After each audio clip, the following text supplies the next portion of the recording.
In November 1941, technicians packed the priceless Peking Man fossils into wooden cases in Beijing.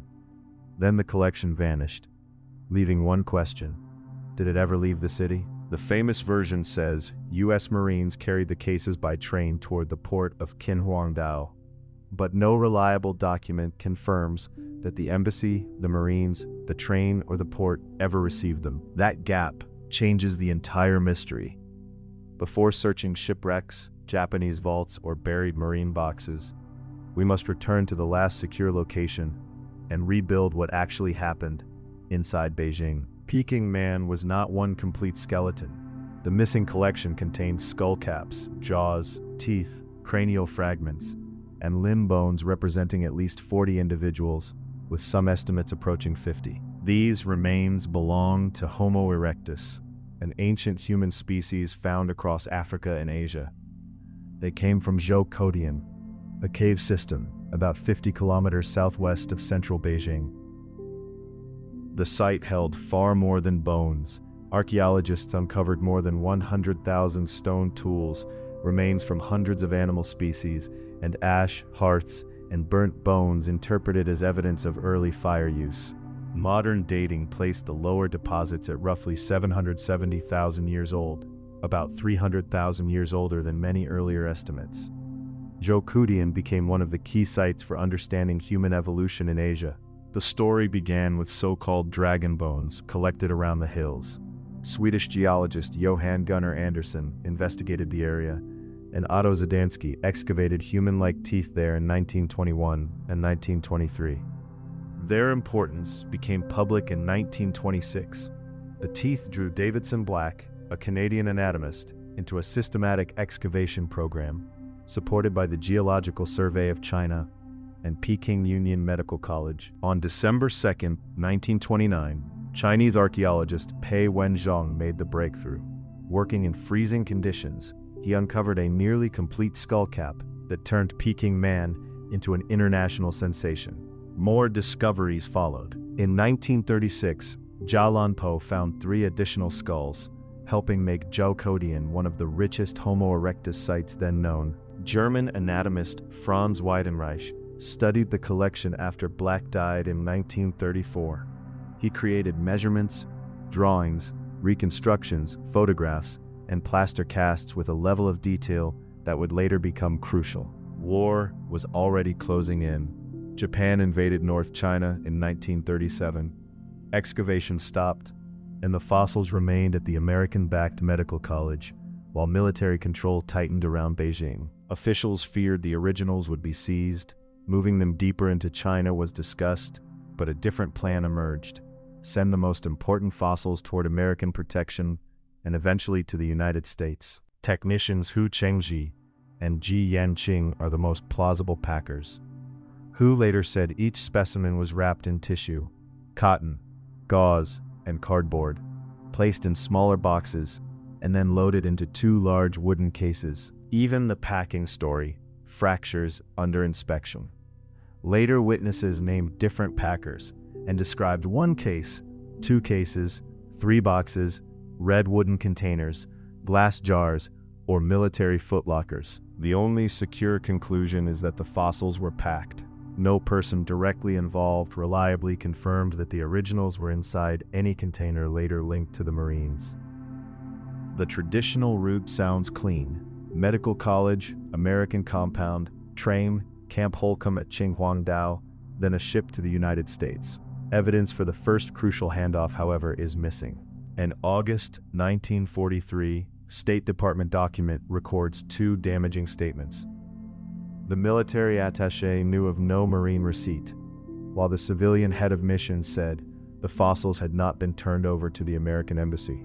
Other related State Department records were removed in 1951 and are now missing. That absence does not prove a conspiracy, but it leaves the most important hours of the fossil journey without a dependable paper trail. According to the standard account, the cases left Beijing by train on December 4th or 5th. Pearl Harbor came on December 7th, and Japanese forces attacked American positions in North China the following day. American Marines were captured, and their belongings were searched or scattered. but accounts place the fossils before Tianjin, in Tianjin, at Camp Holcomb, inside a warehouse, aboard the train, or buried near the barracks. Those locations cannot all be correct. They are conflicting stories formed from late memories, second-hand claims, and details repeated so often that repetition began to look like proof. The SS President Harrison was supposed to support the American evacuation. It ran aground after encountering Japanese forces before reaching Qinhuangdao. So the popular image of a ship sinking with the fossils is wrong. Another ship theory points to the Awa Maru, sunk near Fujian on April 1, 1945.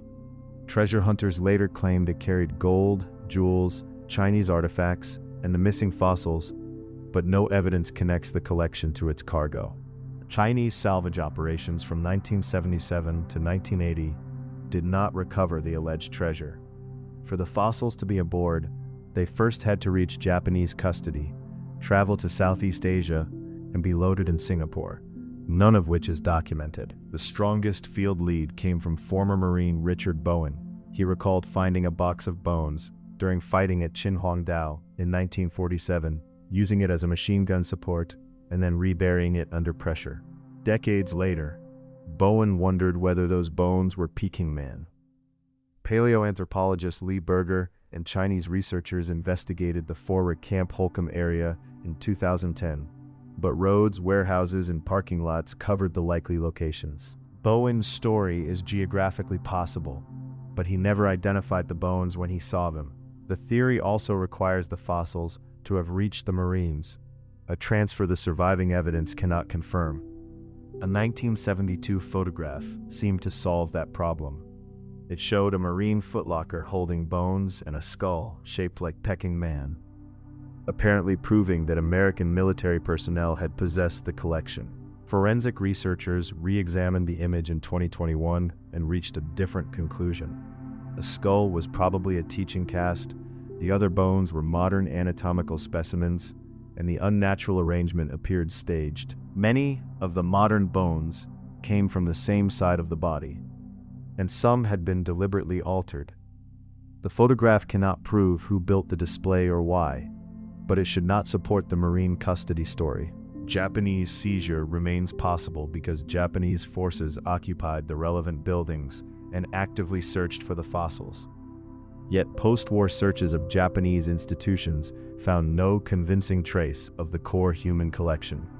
The fossils could have been destroyed, misidentified, privately hidden, or lost during unrecorded transport. Those are possible wartime outcomes, but possibility is not evidence, and no verified Japanese chain of custody has emerged. The 2021 reassessment therefore points investigators back to Beijing. The fossils may have been hidden, misplaced, destroyed, or moved into an undocumented bank vault or storage site before any American handoff occurred. This does not prove that the collection remains somewhere beneath Beijing.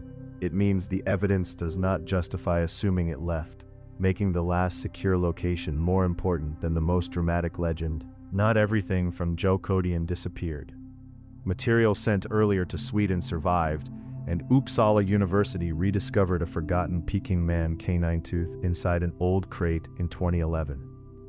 5 teeth and small skull fragments found in China during the 1950s and 1960s also survived. Weidenreich's casts, drawings, photographs, and measurements preserve the basic anatomy of the missing specimens. But casts cannot preserve every microscopic surface, chemical signal, internal density, or trace of ancient biology. The originals could now face micro-CT imaging, isotopic tests, dental wear analysis, proteomics, and techniques not imagined in 1941. That is the true cost of the disappearance. Humanity did not merely lose museum treasures, it lost irreplaceable evidence about an ancient population that lived in East Asia roughly 750,000 years ago. The answer may still lie beneath a warehouse in Qinhuangdao, inside an uncatalogued collection, or in ground disturbed long ago. Yet the strongest conclusion is less cinematic. The trail breaks before the famous journey can be proven. In November 1941, someone carefully packed the Peking Man fossils. What happened next remains unknown. but the best place to restart the search is not a shipwreck or distant treasure vault. It is the last room where the originals were certainly seen,